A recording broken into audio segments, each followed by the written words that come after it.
Bueno, arranca esta tertulia de viernes y los quilomberos están de fiesta porque viene Javier Venegas. Javier, ¿cómo estás? Muy bien, muchas gracias. Pues vamos a hablar de, como sabéis, aquí los viernes los utilizamos para pensar un poquito más en profundidad, para salir un poquito de la cotidianidad y a través de utilizando algunas perchas, algunas cositas que vamos viendo, pues ver un poco el big picture, ¿no? Ver un poco lo que está pasando. Y para eso es importantísimo leer disidentia.com.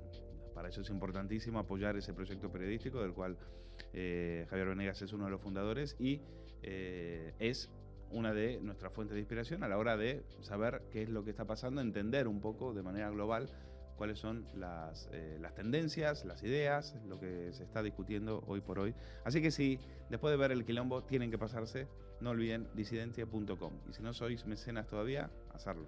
Hacerlo, que merece muchísimo la pena.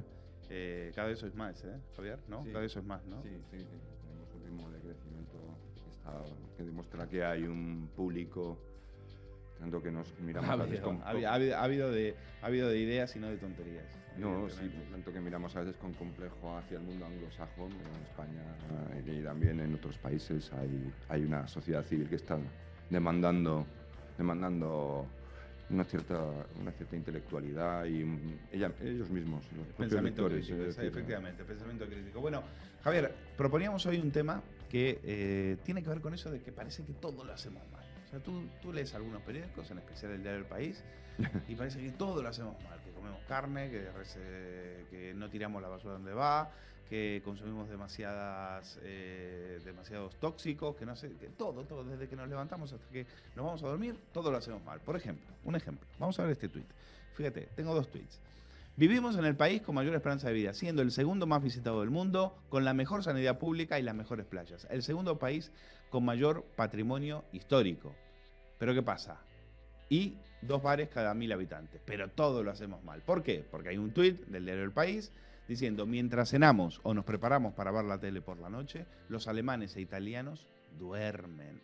Esto, que puede parecer una anécdota, es un retraso de 2 horas que afecta a todos los ámbitos de nuestra vida. El trabajo, la familia, el ocio, bla, bla, bla. Bueno, ahí ya tenéis. ¿Os vais a dormir un poquito tarde? Pues mal hecho para el Diario del País. Mal hecho para el Diario del País. Censura para el Diario del País. Pero os voy a decir otra cosita más. Otro tuit, fíjate. Dice, el tuit del Diario del País: los españoles llegamos a los 10 minutos de ducha, espacio en el que se consumen casi 100 litros de agua. Y los expertos dicen que es demasiado, claro, los expertos. Claro, si lo dicen los expertos, pues ya está. Pónmelo de vuelta, Jessica, porque quería leer lo que decía el tuitero, en este caso Máximo Décimo, ¿no? Dice, para aclararnos, comer carne, limpiarse el trasero, ducharse, menos mal que está el país, para decirnos que somos todos tontos y lo hacemos todo mal. Somos unos malditos fachas. Pues eso yo creo que lo resume bastante bien. Javier. No, esto es una moda que se está haciendo bastante y que se está volviendo un poco estúpida. Decir que el otro día hablábamos con uno de nuestros articulistas de referencia en disidentia.com, que él vive en Leipzig y claro, dice, nos acostamos y bueno, es que son las 4 ya de noche. Claro. Sí, claro, es que los alemanes ya están durmiendo. A ver, que, en fin, yo creo que tienen un horario, digamos, desplazado unas horas y nosotros desplazado otras horas. Bueno, pues que esto de intentar ir a la uniformización, de todos hagamos lo mismo y pensamos exactamente igual, va en línea con todo lo que hay de fondo en este momento de intentar quitar a las personas su libre albedrío y sobre todo con los orates, que son los expertos, ¿no? Porque han desaparecido los intelectuales públicos, los grandes intelectuales públicos, y lo que hay son una especie de intelectuales degradados a la categoría de expertos que te dicen todo el rato lo que tienes que hacer y cómo tienes que vivir. Esto en realidad es una cosa propia de Occidente, o sea, esto es exclusivamente nuestro. Quizá en otras culturas, en otros lugares como en China, pues hay algunos aspectos pequeños, pero esta corriente... Esa pasión por flagelarse, por decir que todo lo hacemos mal, por culparse, ¿no? Como dice un artículo en Disidencia que firmas tú, odiarás al hombre sobre todas las cosas, ¿no? Sí, ese nuevo mandamiento, hay una nueva religión, entonces el movimiento de la Ilustración, en el que ponía al hombre en el centro del universo, quitaba a Dios y ponía al ser humano, pues ahora mismo lo que hay en el centro del universo es el experto. Y el hombre es una especie de eso, pues eso, para limpiarte... Sí, el experto no porque sepa mucho, sino porque cumple el papel, por ejemplo, que puede cumplir un imán dentro del Islam, es decir, es el tío del látigo. Peor todavía, en Occidente es todavía peor que eso. ¿Ah, sí? Sí, encarna la figura de ese poder seductor y arrasador que es el poder burocrático.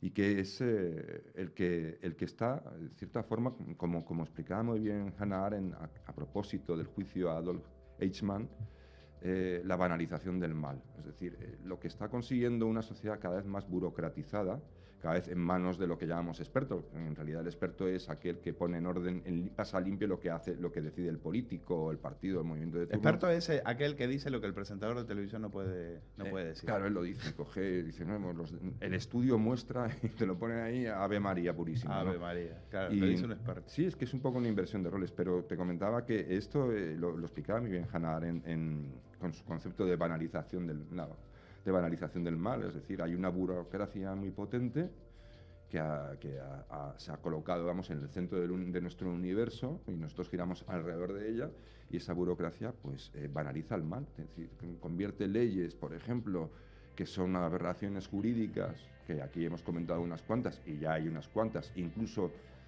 a la propia justicia está convirtiendo en una pequeña aberración, porque los jueces están cayendo, digamos, no solo en aplicar esas leyes que son aberrantes, sino que también presionados por los expertos y por el entorno, están teniendo unos sesgos que son muy peligrosos para la justicia también. Dices en el artículo, sutil pero implacable ingeniería social casi siempre en favor de políticos expertos y grupos de intereses, mucho menos de la población, que mediante la propaganda o el miedo intentan imponer al sujeto su forma de pensar, de relacionarse, de vivir. La pasividad de informadores y peor, el colaboracionismo de intelectuales, políticos y buena parte del público en estas intromisiones y atropellos contribuye a la banalización del mal.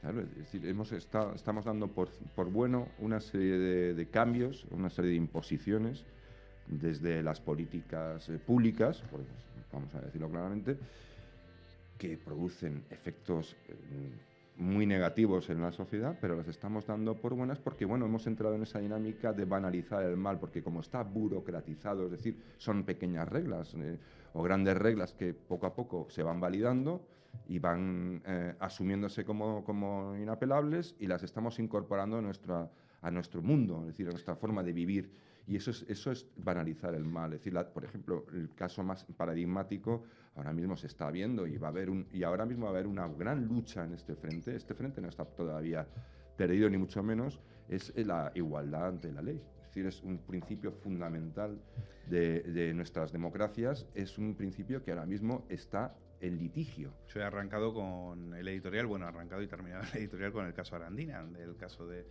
esta agresión sexual en la cual tiene muchísimo que ver con lo que tú dices, donde no tuvieron mucho que ver las pruebas y sí tuvieron mucho que ver ciertos expertos, no tuvo mucho que ver el testimonio de la niña que se contradice 4 veces, sino que tiene mucho más que ver la presión social, la intimidación, las manifestaciones en la calle, las performances de El violador eres tú. Es decir, yo creo que todo eso, de forma invisible, va horadando la conciencia, va horadando las mentes, va horadando, y quieras o no, un juez no deja de ser una persona como tú y como yo.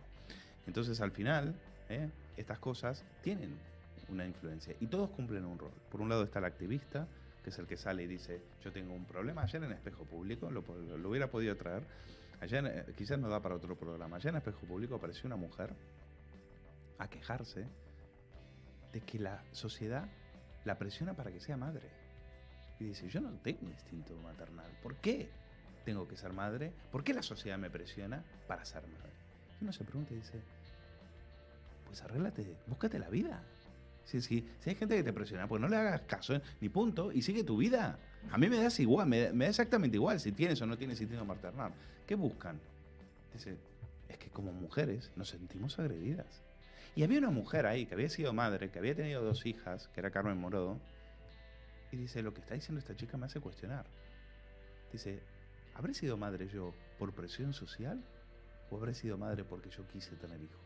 No, pues ha Y sido llegaba un y, modelo que y el que estaba, por suerte había un periodista al lado que decía, oiga, que yo quise tener 2 hijos y estoy feliz, ¿eh? Que a mí no me vengan a cuestionar mis valores, mis ideas de familia, etcétera. Y por cierto, realmente que cada uno haga lo que le dé la gana.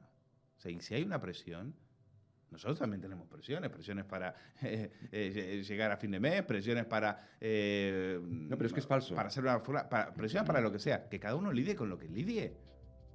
¿Pero qué es eso de endosarle a la sociedad tus propias culpas? ¿Qué es eso de endosarle a la sociedad tus propios fracasos o tus propios miedos?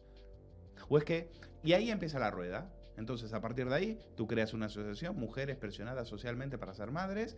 A partir de ahí, el Estado dice, ahí tenemos un problema. La presentadora, por supuesto, diciendo, lo que tú dices dices toda la razón. Una presentadora, otra tertuliana que dice que es madre, también le da la razón. Y a partir de aquí, empieza la bola. Entran en juego los expertos, sacan una serie de estadísticas que, por supuesto, no llegan a ningún lado, están totalmente manipuladas. Y después de ahí, a cobrar las subvenciones. Y después de ahí vienen las manifestaciones. Y después de ahí, los políticos toman notas y aparece Carmen Calvo con una camiseta de I'm a feminist o I'm against motherhood o como le quieran llamar. Bueno, en fin. Pero es que es falso, lo de me siento presionada, eso es un sentimiento subjetivo propio de la civilización occidental en el momento en el que se encuentra, ¿no? Este subjetivismo, ¿no? Es falso, es bueno lo que... ¿Cómo se demuestra que es falsa esa percepción, esa idea de que es la sociedad la que te presiona? Pues cuando hay sociedades que hacen justo lo contrario, como la sociedad noruega o la sociedad sueca, que hacen justo lo contrario y después de aplicar todas las medidas necesarias y más para que esa mujer se sienta libre y pueda hacer absolutamente lo que le dé la gana y que precisamente la sociedad desaparezca prácticamente de su percepción y de su vida y simplemente aparezca el Estado protector que la protege, la ayuda y le da todo lo que necesita para hacer lo que ella considere oportuno, pues resulta que las mujeres y los hombres, por propia decisión, son padres, son madres y toman decisiones que podemos considerar tradicionales, es decir, que corresponden a una sociedad opresora. Pues no, en una sociedad que no hay ninguna opresión, las personas toman las decisiones que toman. Eso es falso. Eso es falso. Y yo creo que ya está bien de decir... aquí hay un problema de fondo muy interesante, que es cómo es nuestra cultura occidental. Nuestra cultura occidental es única en muchos aspectos, pero en uno absolutamente alucinante. Es la única cultura que se divide en 2 periodos claros. Uno, que es monárquico, tradicionalista y poco materialista, que es lo que llamábamos antes, los historiadores le llamaban la Edad Media, que hoy en día ya no están muy de acuerdo en que se le llame Edad Media, porque en realidad es la primera edad de Occidente, de la cultura occidental tal cual la conocemos. Sí, empieza, no es tan oscurantista como se nos vendía. Empieza en el siglo VIII hasta el siglo XIII, poco más o menos. Ahí nace Occidente, la cultura occidental nace ahí. Es decir, eso de que la Edad Media no tenía avances, no, es mentira. Lo que tenía era una tensión muy fuerte entre la fe y la razón. Entonces, una sociedad menos materialista, pero con un sentido, con una razón práctica ya muy emergente, ¿no? Pues los grandes ingenios empiezan en la Edad Media, empieza de verdad a trasladarse actualizados los códigos de leyes que nacen del derecho romano, pero se actualizan y se aplican en los diferentes territorios. Es decir, es el germen y es una sociedad que ahí empieza, es la eclosión de Occidente y la potencia. Pero con tensiones, evidentemente. Una tensión lógica, y esa tensión no va a desaparecer. Y luego hay una edad moderna, una edad moderna de Occidente, en la cual, por eso es la gran característica de Occidente, la particularidad de Occidente, es esa, que se produce la inversión. Es decir, es una edad en la antitradicionalista, desde luego ya no monárquica, es decir, subjetivista, materialista. Es decir, y fíjate que coincide con el fin de las guerras de religiones en Occidente, cosa que no pasa en el Islam. Ellos todavía siguen en sus guerras internas de religión, porque lo que vemos en Oriente Medio no es no es el Islam contra Occidente, lo que vemos es el Islam contra el Islam, chiíes contra suníes, es decir, ellos están todavía en esa etapa de guerras de religiones. Cuando Occidente deja ese paso, ahí empieza la modernidad. Claro. Bueno, empieza la decadencia del mundo árabe, en el mundo árabe. También en el siglo XV ya se constata la decadencia de la civilización china, por ejemplo, que hasta entonces tecnológicamente era la que más ingenios había desarrollado, nosotros íbamos por detrás. Pero lo interesante de esto es pertenecer a una civilización que es única, porque en realidad son como 2 civilizaciones diferentes.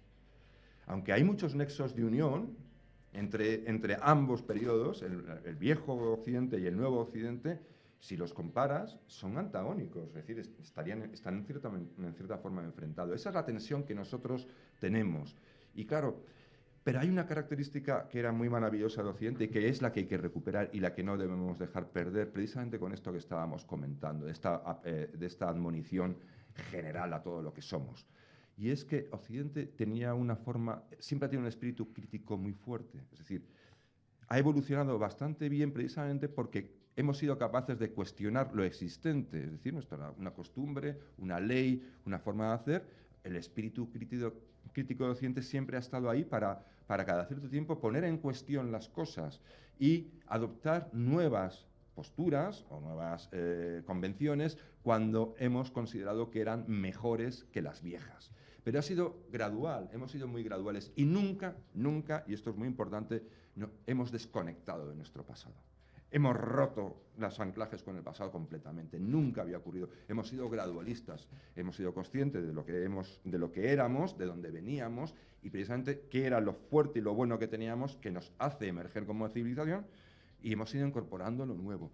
¿Qué ocurre? Que ahora, con la posmodernidad, en el momento de que surge esto que llaman posmodernidad, aunque viene de antes, es bastante más viejo, pero bueno, por ponerlo para que nosotros nos hagamos una idea mental, digamos, la posmodernidad es un movimiento de los 80 prácticamente, aunque ya se macera en los 60, incluso después de la Primera Guerra Mundial. Pero bueno, esto es un rollo muy... Sí, largo. Te puedes ir a la época del pesimismo cultural, anterior a la Primera Guerra, como tú dices. El germen, la decadencia, ¿no?, de Occidente, sí, Toynbee, con Spengler y demás. Sí, hace 100 años ya de aquello, sin ¿no? duda, sin duda.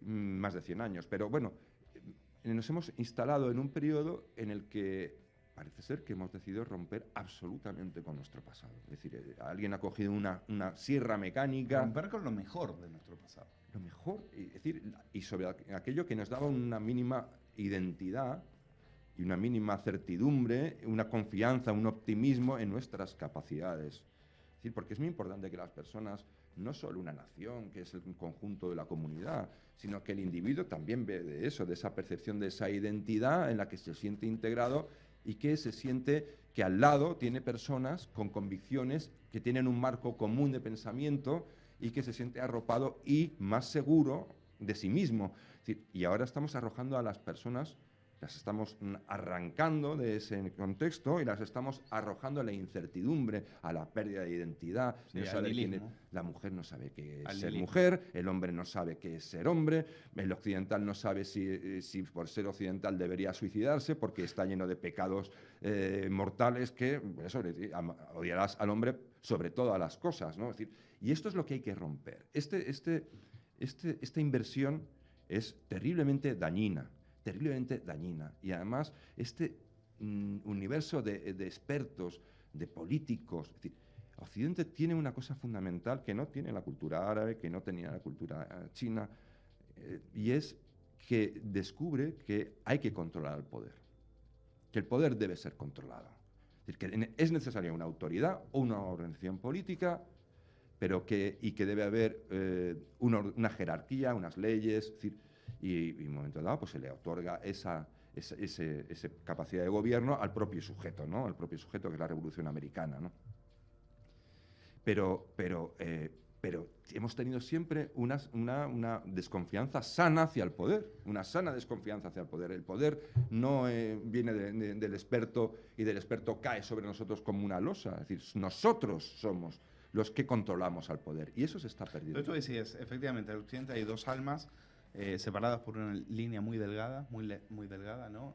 Por un lado, esa alma en la cual podemos estar orgullosos de lo que somos, nuestra identidad está bien sustentada, nos gusta progresar, nos gusta discutir, sobre todo discutir el poder, discutir las ideas establecidas, avanzados. El disenso. El disenso, la ciencia.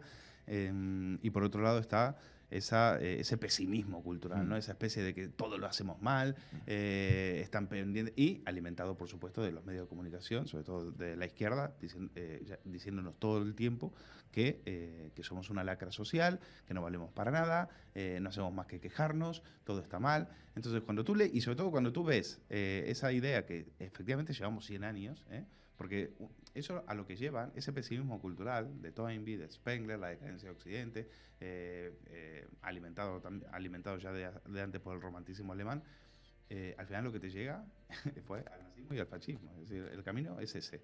El suicidio está ahí. El suicidio está ahí. Porque como nosotros no valemos nada, como nosotros no valemos nada, tienen que venir los grandes hombres, finalmente a curar nuestras heridas, a elevarnos, ¿no? A elevarnos. Un poco es una idea muy nietzscheana de voluntad de poder, ¿no?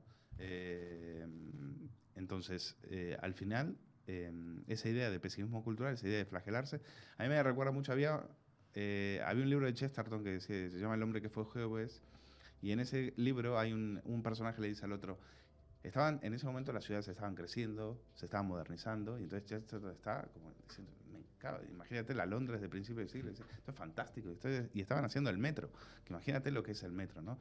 Es decir, cuando tú miras lo que hacían hace 100 años, yo este fin de semana estuve en el Escorial tiene 500 años.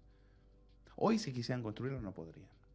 Yo estoy convencido que si hoy quieren hacer el Escorial de vuelta, no son capaces de hacerlo como lo hicieron en ese momento. El Escorial es una obra auténticamente perfecta, geométricamente perfecta y arquitectónicamente perfecta. Y por supuesto, tiene un valor simbólico y cultural. Eso sí que sabían bien lo que defendían y lo que eran. Por supuesto, a mí me hubiera gustado, prefiero esta sociedad a aquella, pero a aquella yo la respeto. Porque eso impone. Tú ves eso y yo veo una civilización superior, Javier. Yo veo una civilización superior. O sea, eran capaces de hacer cosas que nosotros, por la burocracia, por las trabas, por el no creérselo, no son capaces. Tú ves eso, tiene 500 años. Y así todo te termina, te acongoja, te intimida de lo potente que es, ¿no? Y lo que le dice el personaje de Chesterton en El hombre que fue jueves le dice a un personaje, están en el metro y le dice, fulanito, ¿no te parece fantástico saber que la próxima estación se llama Victoria? Bien bonita. Entonces, no le tenían miedo al futuro, no le tenían miedo al progreso. Por eso la izquierda es tan reaccionaria, porque detesta el futuro. Por eso lo del cambio climático. Es decir, todo lo que sea cambio no puede soportarlo. Porque todo lo que esté fuera de su alcance y fuera de su control necesita meterle mano. Esto aquí, citar a Popper es imprescindible. Es decir, es la diferencia que hizo Popper entre la ingeniería social gradual y la ingeniería social utópica. Es decir, creo que la ingeniería social, bien entendida como algo que fluye de una forma más o menos espontánea, controlada en el sentido que no viene un gran planificador y nos hace polvo a todos, sino que es Occidente. Y la negación de Occidente es la ingeniería social utópica. Vivimos con una serie de movimientos o de intenciones muy peligrosas, que es intentar trasladar nuestra responsabilidad, nuestro optimismo, nuestra capacidad de hacer ese espíritu de frontera tan occidental, quitárnoslo y trasladarlo o bien a la propia mecánica de la historia. Es decir, nosotros no somos nada, es la historia. Por eso el progresista quiere estar siempre del lado de la historia, es decir, el lado bueno de la historia, yo soy la historia. Y si no, o al mismo tiempo, trasladarlo a un gran planificador que se le supone omnisciente y, por supuesto, benigno y bondadoso. Pues no puede ser. Ese es el gran peligro. Cuando hablamos de la banalización del mal es precisamente que en toda esta deriva que estamos entrando desde hace unas décadas se están aprobando cosas y leyes y iniciativas que son muy peligrosas. Y lo estamos dando por bueno porque es un goteo, como tú bien dices en los medios, un goteo, ¿no? Una lluvia, todos los días. Una lluvia es una especie de gota malaya, pero la vamos asumiendo. Esto es lo mismo que ocurrió en la Alemania nazi. Es decir, por eso saca el concepto de ahí Hannah Arendt, porque ella, cuando asiste al juicio de Adolf Eichmann, se queda asustada, porque descubre que Adolf Eichmann no es un gran preboste del nazismo, ni siquiera es un tipo fanático, ni odia a los judíos, ni tiene especial violencia dentro de su propia personalidad. Es un tipo normal, gris, mediocre. Pero él era un buen y obediente burócrata y funcionario. Entonces, si él le decían, porque las leyes lo decían, y porque sus superiores se lo decían, que hay que mandar un tren lleno de judíos al campo de no sé dónde de exterminio, pues él diligentemente era un tío, un burócrata espléndido. Ponía en marcha el tren con una precisión germánica. Pero si le hubiesen dicho que ese mismo tren era para llevar juguetes a los niños de Múnich, hubiese trabajado exactamente con la misma eficacia. No era un tipo malvado per se. Y lo que dice Hannah Arendt, que es la clave en la que nosotros tenemos que recuperar ese pensamiento poderoso de la banalización del mal que ella nos advierte. Es decir, es el peligro y la culpa de Eichmann era haber visto que aquel ordenamiento burocrático, que aquel sistema y aquel modelo era la encarnación del mal, era éticamente inaceptable. Y él tenía que haberse negado a cumplir y acatar, haber sido un ejemplar funcionario. Él, y la sociedad alemana, lo que más miedo le daba a Hannah Arendt, precisamente, es que las sociedades, cuando banalizan el mal, lo aceptan a través de la burocracia, de las cuestiones de su propio orden social, estatal, pues le quitan importancia y acabamos, como decías tú muy bien, en el fascismo, en el nazismo.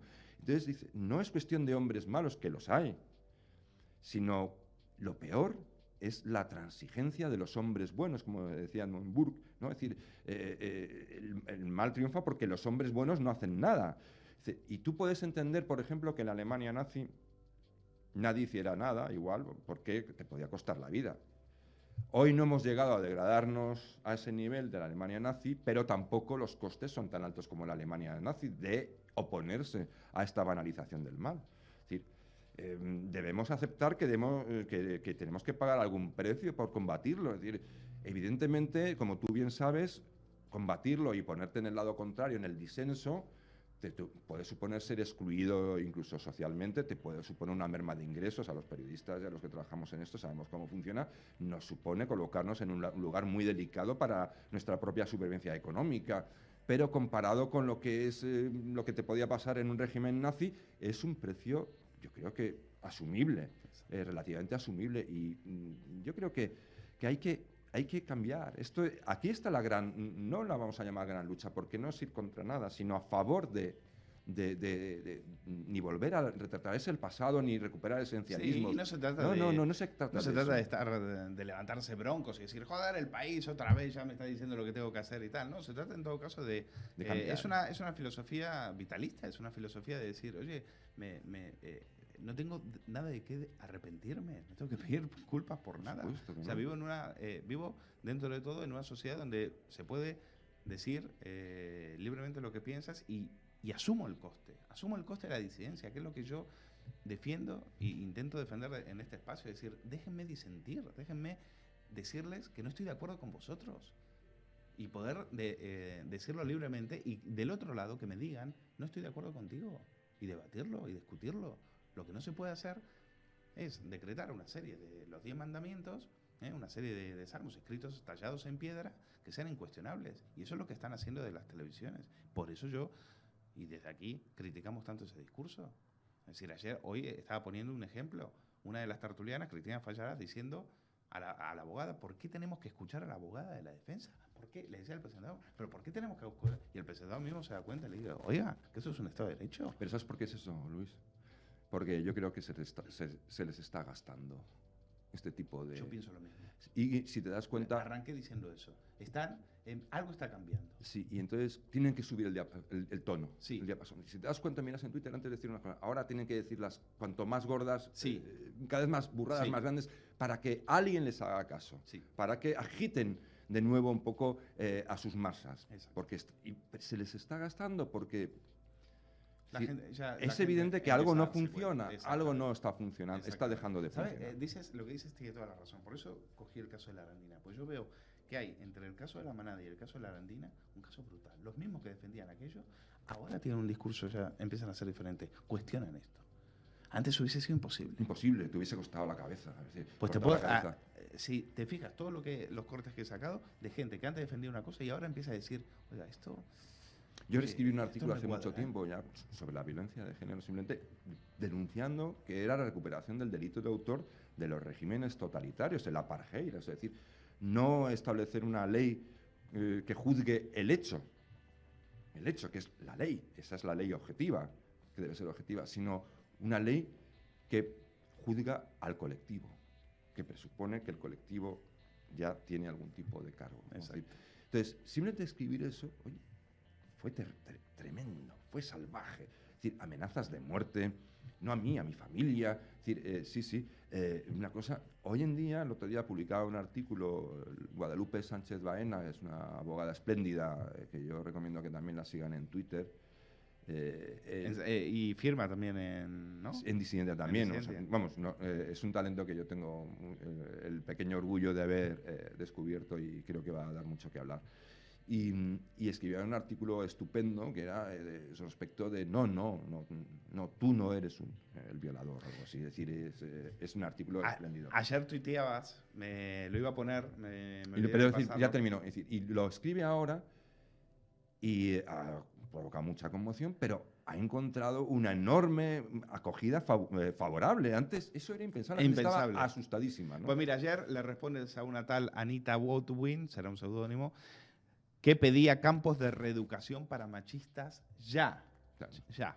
Y entonces le respondes, esto es significativo y esperanzador, lo que estabas diciendo. Empieza a notarse que el invento generista se le está gastando de tanto usarlo. Necesitan escribir estas burradas cada vez más grandes para obtener alguna atención. Claro. Campos de reeducación machista. Yo espero que sí, porque a este paso íbamos hacia esto.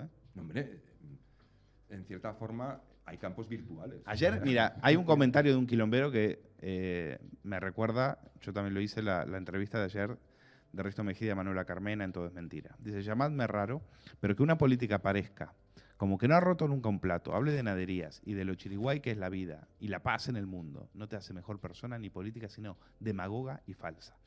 Y eso, decir que la derecha reaccionaria y la izquierda buena siempre, ya le valió la bromita. Y la Flitch y Risto con cara de orgasmo, patéticos. Efectivamente, es la mejor descripción de esa entrevista. Me la vi entera. Y es exactamente eso. No porque sea Manuela Carmena, pero es exactamente eso. Podría haber sido Ada Colau, podría haber sido otra. 674-128-208. Porque ahí lo que estaba diciendo Carmena es, la izquierda es el progreso, la derecha es reaccionaria. La derecha siempre evita, cuando en realidad es al revés. Cuando en realidad es al revés. Y creo que hoy hemos intentado el progreso es dotar al sujeto de iniciativa y de identidad propia y de libertad, de libre albedrío. Eso es el progreso. No castrarlo. Coger y quitarle todo eso al sujeto para trasladarlo a un planificador benigno y bondadoso, los campos, comillas, por cierto, eso es reaccionario. Los campos de reeducación no estaban en las sociedades capitalistas. Los campos de reeducación estaban en las sociedades comunistas. Anita, creo que... Y además, ¿quién decide quién es machista? Ella lo va a decidir. Bueno. O sus jueces con perspectiva de género, los que están colando gradualmente gota a gota en el sistema judicial español. Pues ojalá, mira, acabo esta tarde con una sensación de victoria. Ojalá sea cierto. Hay que ser optimistas, hay que levantarse. Ojalá esta resistencia esté cogiendo todavía más fuerza. Disidencia.com, se van. Este artículo que comentamos de Javier Venegas lo encuentran ahí en Disidencia. Si son mecenas, pues lo pueden ya disfrutar. Si no, hacerse mecenas de ese proyecto tan interesante y tan necesario. Javier, gracias. Muchas gracias. La semana que viene, otra sección más de aquí de Disidencia, aquí en El Quilombo, y se me ha hecho muy tarde. Viene JF La Mata con El Extintor.